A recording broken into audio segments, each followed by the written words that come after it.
Tout le monde prend le bus sans vraiment y prêter attention.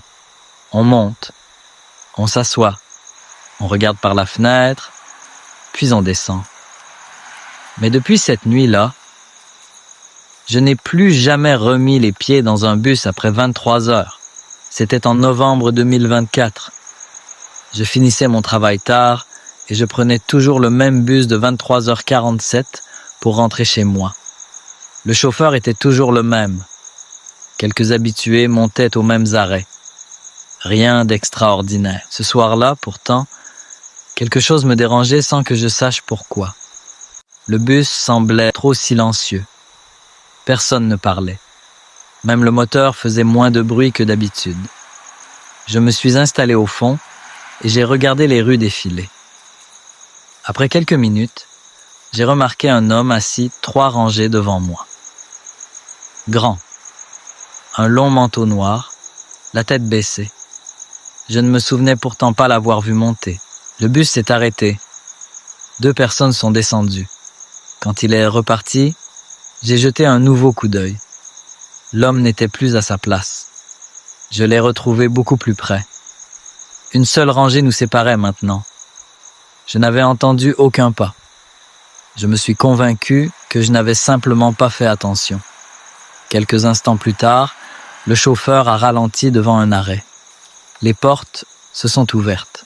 Personne n'attendait dehors. Elles sont restées ouvertes presque 1 minute entière, comme si quelqu'un était monté. Pourtant, je n'avais vu absolument personne. Puis, elles se sont refermées. Le bus a continué. Je regardais maintenant uniquement le reflet dans les vitres.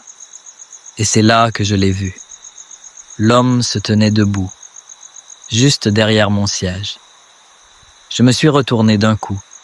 Il était revenu s'asseoir, toujours immobile, toujours la tête baissée.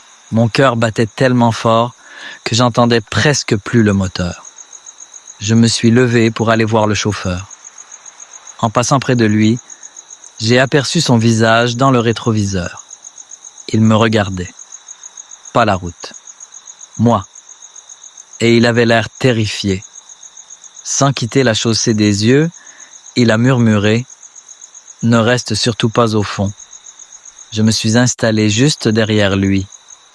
À cet instant précis, toutes les lumières du bus se sont éteintes pendant 1 seconde.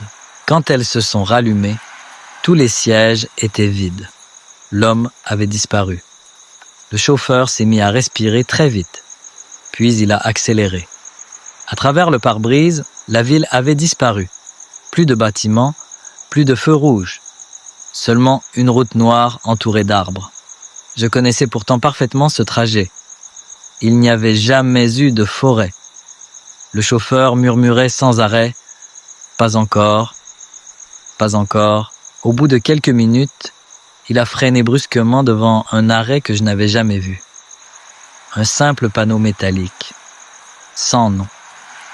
Il a ouvert les portes et m'a lancé. « Descendez ». J'ai hésité. Puis j'ai regardé dans le rétroviseur intérieur.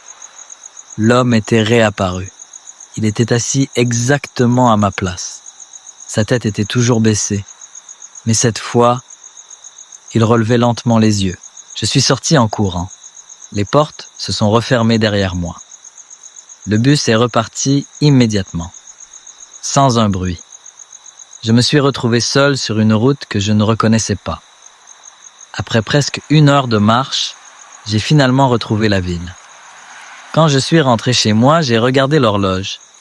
Il était seulement 23h54. À peine 7 minutes s'étaient écoulées depuis mon départ. Le lendemain, j'ai demandé au dépôt de bus pourquoi le chauffeur m'avait abandonné en pleine nuit. Le responsable m'a regardé sans comprendre. Puis il m'a montré le planning. Aucun bus n'était censé circuler sur cette ligne la veille. Je lui ai décrit le conducteur. Son visage est devenu blanc. Il a sorti une vieille photographie. C'était exactement le même homme. Il était mort dans un accident avec ce bus 8 ans plus tôt. Avant de ranger la photo, il m'a demandé « Vous êtes certain qu'il y avait un autre passager ?» J'ai répondu oui. Alors il m'a fixé quelques secondes avant de dire « Étrange, sur toutes les photos retrouvées après l'accident, il n'y avait jamais qu'un seul passager, toujours assis au fond, toujours le même homme en manteau noir. » Depuis ce jour, quand un bus passe devant moi la nuit, je regarde toujours par les vitres et parfois, juste une fraction de seconde. J'aperçois quelqu'un assis au dernier rang, la tête baissée, comme s'il attendait qu'une place se libère.